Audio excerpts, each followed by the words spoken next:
സ്വതന്ത്ര ചിന്താലോകത്തിലെ ഒരു നക്ഷത്രം തന്നെയാണ് ശ്രീമതി തസ്ലിമ.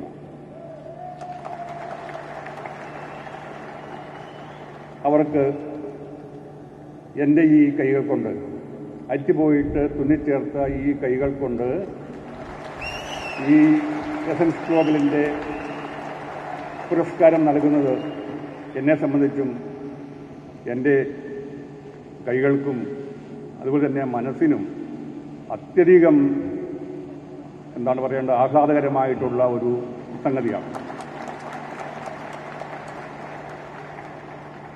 ജീവിതത്തിൻ്റെ ഒരു പകുതിക്കാലം കഴിഞ്ഞതിന് ശേഷമാണ് എനിക്ക് ഈ പറയുന്ന മതനിന്ദയുടെ പേരിലൊക്കെ ഭയപ്പെടേണ്ടി വന്നത്.